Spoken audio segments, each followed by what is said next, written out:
پر ان کی ہمت کیسے ہوئی یہ بکواس کرنے کی؟ اس کا تیش کسی طور پر کم ہی نہیں ہونے کو آ رہا تھا۔ فیروزہ کو افسوس ہوا کہ ناحق اسے بتا دیا۔ جانے دو نے، فیروزہ بولی، بچپن سے چھوٹا ہے، ابو بولے تھے نا تم سے کہ یہ غلاظت کمائے گا تو ساری زندگی یہی کرے گا، کم بخت ہوا۔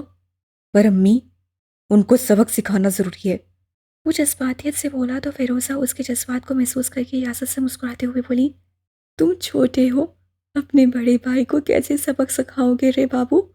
اس کا چھوڑ دو نے اس کا حال پر، ایسا لوگوں کو وقت برابر سبق سکھا دیتا ہے۔ تم جاؤ نے، تم کا دیر ہو رہا ہوگا۔ ہاں دیر۔ وہ ان کی بات پوری توجہ سے سن رہا تھا۔ احساس دلانے پر کلائی میں پڑی چمڑے کے پٹے والی گھڑی دیکھ کر چونکا۔ دیر تو واقعی ہو رہی ہے۔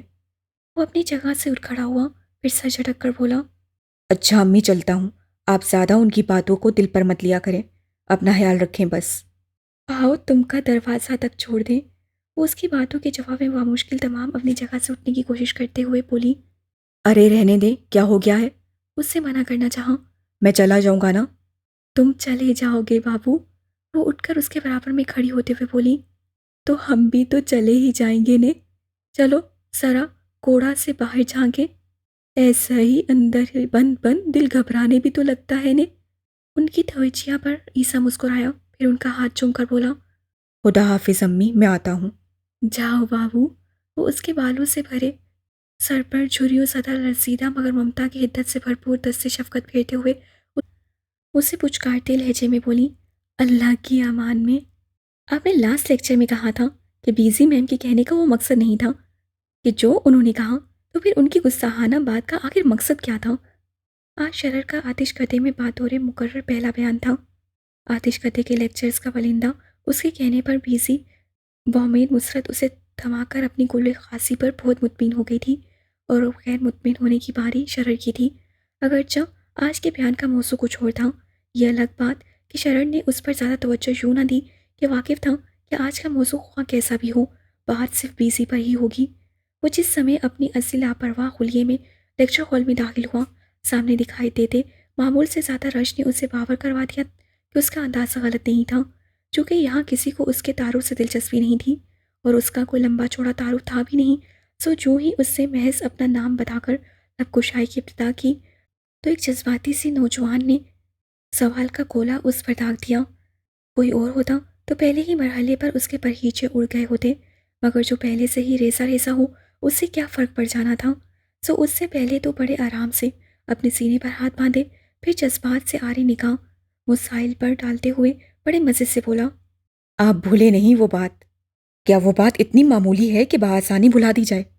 وہ چیکدار نیلی قمیض اور ڈھیلی سی پتلون پہنے بیٹھا گہری نگاہوں والا پریشان صورت شخص کچھ خفی سے بولا تو شرر نے اس بار ایک گہری سانس لی اور اس کی جانب گھوم کر کھڑا ہوتا ہوا بولا، تو آپ کے سوال کا مفصل جواب دے کر مسرت حاصل ہوگی، مگر اس سے قبل میں آپ سے متعارف ہونا چاہوں گا۔ میرا نام واجد علی ہے اور میں فلسفے کا طالب علم ہوں۔ بہت خوب، شرر نے سہرانے والے انداز سے اس بات میں سر ہلا کر کہا، تو سب سے پہلے آپ یہ بتائیے کہ فلسفہ ہوتا کیا ہے؟ فلسفے کی تعریف کچھ یوں ہے کہ وہ علم جو کسی بھی شے کی ماہیت، اس کے وجود، اس کے اسباب و حقیقت پر بحث کرتا ہے، اور بحث اسی صورت میں ہو سکتی ہے کہ جب کوئی اختلافی رائے موجود ہو۔ وہ بولا، ہے نا واجد علی؟ ایسا ہی ہے؟ وہ سر ہلاتا ہوا بولا، تو جب ایسا ہی ہے تو اختلاف رائے کا احترام کرنا بھی ضرور فلسفہ سکھاتا ہوگا۔ بالکل۔ اس پر شرر بڑے دل سے مسکرایا، پھر چت کرنے والے لہجے میں بولا، تو پھر سمجھ لیجئے بس یہی میرا جواب ہے۔ شرر، آپ بات کو گھما رہی ہیں۔ اس بار وہی نوجوان بحث میں کودا تھا کہ جس کو اس روز بیزی جواب دے کر آج تک زیر اداب تھی۔ بیزی میم نے جو کہا اس کا جواب یہ کیسے ہو سکتا ہے؟ وہ ایسے ہو گیا کہ جب ہاں مذہبی کتابوں کے بارے میں نظریہ حمایت موجود ہے، وہیں ایک نظریہ مخالفت بھی موجود رکھتا ہے۔ شرر نے فلسفانہ انداز اختیار کرتے ہوئے کہا، مگر انہوں نے جو کہا اس کا صاف صاف مطلب کفر ہے۔ وہ جذباتیت سے ہی بولا کہ ظاہر ہے اس کے جذبات کو ٹھیس پہنچی تھی۔ آپ کے نزدیک کتنا آسان ہے کسی پر کفر کے فتوے لگانا؟ وہ تعصب سے بولا، انہوں نے صرف یہ کہا تھا کہ کتابوں میں درج ہے، بہت سے نظریات کو آج کی سائنسی تحقیق اکثر غلط ثابت کر چکی ہے۔ اس سے مراد بنیادی مذہبی نظریات نہیں تھے۔ سائنس تو آئے روز خود اپنے ہی پرانے نظریات کو باطل قرار دے دیتی ہے۔ وہ شدو مت سے بحث کرتا ہوا بولا۔ باقی سارا ہال دم سادے یہ مکالمہ سن رہا تھا۔ ہاں، تو ہو سکتا ہے کل خود سائنس بھی رجوع اللہ کر لے۔ تو میرے بھائی، اس میں تمہیں اور مجھے کیا مسئلہ ہو سکتا ہے؟ شرر کا انداز کچھ ایسا تھا کہ اس کی اس بات پر ہال میں ایک زبردست کہکا پڑا۔ تو پھر کیا خیال ہے؟ چلیں آج کے موضوع کی جانب۔ اس نے بڑی خوبی سے بیزی کی فاش غلطی سنبھال لی تھی، کچھ اس انداز سے کہ رات اس لیکچر کی ویڈیو اپنے فون میں دیکھتے آتش نے اپنی چپتی تیز روشنی سے بھری آنکھوں میں معنی خیز مسکراہٹ لا کر اس مرد بے پرواہ مگر پرسرار کا رحمت کے لیے بہت کچھ سوچ لیا تھا۔ صاحب تم کہاں تھے؟ کہاں رہ گئے تھے؟ پورے 2 ماہ بعد ایک رات جیسے دبے پاؤں بہت آہستگی سے بالکل اچانک سرخاب آ کر اس کے سامنے کھڑا ہو گیا تھا۔ وہ تو یہی سمجھے کر کے اس کی نظر کا دھوکا ہے، مگر جب اس سے قلب کو مجمد کر دینے والی آواز میں اسے پکارا تب وہ دیوانہ وار اس کے سینے سے لگنے کو آگے بڑھی، مگر پھر فوراً ہی جھجک کر اپنی جگہ ٹھہر گئی۔ یہ اور بات کہ وہ جذبہ سارے کا سارا اس کے لہجے میں سمٹ آیا تھا۔ دیکھو میں محبت میں سرخ رو ٹھہری، میں تمہاری ایک پکار پر اپنا سب کچھ پیچھے چھوڑ آئی سرخاب۔ ہاں۔ وہ چند ثانیے یوں ہی بنا پلک جھپکے اسے دیکھا، پھر عجب سرد سے انداز سے مسکرا کر بولا، مگر ایک چیز اپنے ساتھ لے کر آ گئی ہو نا نازنین۔ وہ کیا؟ یقیناً اس کا محبوب اس کی قربانی کا قدردان تھا، تبھی تو اس کی آندھی طوفان کی محبت کو تقسیم پیش کرنے کی تومید باندھ رہا تھا۔ اسے یہی گمان گزرا تھا، تبھی بڑے ناز سے مسکرائی تھی۔ وہ جوڑا جو عیسیٰ نے اپنے ہونے والی دلہن کو بڑے چاو سے دیا ہوگا۔ وہ مسکرا کر کہتا دھیرے دھیرے چلتا اس کے نزدیک آ کر کھڑا ہو گیا۔ کیا کہہ رہے ہو؟ اس کے پہلے لب یکدم سکڑے۔ وہی جو تم نے سنا۔ وہ ہنوز نافہم سے انداز سے مسکراتا ہوا بولا، وہ جوڑا تم لے کر آئی ہو نا؟ ہاں تو اور کیا کرتی؟ وہ الجھن محسوس کرتے ہوئے بولی، وہ جوڑا تو میں نے پہن رکھا تھا نا۔ کیوں پہن رکھا تھا؟ سرخاب یہ تم کیسی باتیں کر رہے ہو؟ اس کا رنگ اڑ گیا تھا سرخاب کی آنکھوں میں دیکھ کر۔ میں نے بتایا نا کہ شش شش۔ وہ ہونٹوں پر انگلی رکھ کر اس کی بات درمیان سے قطع کرتا ہوا اسے خاموش رہنے کا اشارہ کرتا ہوا بولا، مجھ سے رابطہ نہیں ہو پا رہا تھا تو تم اس کی دلہن بننے چل دی؟ سرخاب! وہ بے یقینی سے آنکھیں پھاڑے اس کا چہرہ دیکھنے لگی۔ بتاؤ نہ خورے جہاں۔ میں کیا کرتی؟ وہ روحانسی سی ہو کر بولی، حالات کچھ ایسے ہو گئے تھے کہ میری تو کچھ سمجھ میں نہیں آ پا رہا تھا کہ کیا کروں۔ سمجھ میں نہیں آ پا رہا تھا یا ارادہ بدل گیا تھا؟ کیا کہہ رہے ہو؟ وہ اس الزام پر ششدر رہ گئی۔ بتاؤ نا مہتاب، جانے خانہ خراب۔ مجھے بہت ڈر لگ رہا ہے تم سے۔ وہ ایک قدم پیچھے ہٹتے ہوئے بولی، تم مجھ سے اس طرح بات کیوں کر رہے ہو؟ ڈرو مت خواجہ دہن۔ وہ صفاقی سے بولا، میں تو وہی ہوں، تمہارا سرخاب جس سے تم بے وفائی کرنے چلی تھی۔ کوئی بے وفائی نہیں کر رہی تھی تم سے۔ موہن وہ چلا اٹھی، خیال یہی تھا کہ جو بھی ہو رہا ہے اگر وہ ہو بھی گیا تب بھی تم واپس آ کر سب سنبھال لو گے۔ اتنا بھروسہ تو تھا مجھے تم پر، تم چاہو تو مجھ سے قسم کھانے کو تیار ہوں میں۔ ویسے ہی جیسے پہلے کھائی تھی، اس خدائی فوجدار کو پھنسانے کے لیے۔ اس سے مسکراتے لہجے مگر سرد نگاہوں سے اسے دیکھتے ہوئے پوچھا تھا۔ وہ دم بخود رہ گئی۔ بتاؤ نا جامع سرور، جواب دو نا۔ اچانک ہی اس نے سائڈ ٹیبل پر دھرا کرسٹل کا گلدان اٹھا کر آئینے میں دے مارا تھا۔ سنگار میں اس کا آئینہ ایک دھماکے سے زمین بوس ہوا تھا اور اس کے ساتھ ہی اپنے خوش رنگ خوابوں کا تعاقب کرتی غور کے بیابان میں بھٹک جانے والی وہ حسین تتلی بھی، جس کی پنڈلی میں ایک ٹھوکر مار کر وہ غصے میں بپھرا محبوب کمرے سے باہر نکلتا چلا گیا تھا۔ عامر کہہ رہا تھا کہ بس کچھ دن اور صبر کر لو، میں گھر کے کاغذات حاصل کر لوں، پھر دیکھنا اس عیسیٰ کا کیا کرتا ہوں۔ وہ سر جھکائے ہنوز لان کی گھسی ہوئی کرسی پر بیٹھا ہوا تھا کہ نہ جانے کیا بات تھی کہ وہ اٹھ کر اندر جانے کی سکت خود میں فی الوقت نہ پاتا تھا، پر اس کا شعور ایک ایسے منظر کا تھام رہا تھا کہ جو اس سے من کی آنکھ سے بار بار دیکھا تھا۔ فیروزہ جس سمے عیسیٰ کو الوداع کر کے اندر لوٹی، رینا اس وقت لاؤنج میں لگے فون پر ساکیہ سے مہوئی گفتگو تھی کہ ایکسٹینشن میں کچھ مسئلہ آ گیا تھا، وگرنہ تو وہ اپنے کمرے میں ہی فون پر بات کر لیا کرتی تھی۔ کیا کرے گا وہ اس سرپھرے کا؟ سائکا جو اپنے 5ویں شوہر سے خلا اور حق مہر کے نام پر لاکھوں لے چکی تھی اور ان دنوں اپنے مائکے میں ہی رہائش پذیر تھی، موٹے موٹے رسیلے انگور مزے سے ٹونکتی ہوئی بولی، صرف باتیں ہی ہیں تیرے شوہر کی، میری مان تو یہ صبر ببر چھوڑ اور کوئی قدم اٹھا لے اپنے روشن مستقبل کے لیے۔ تو کیا کروں؟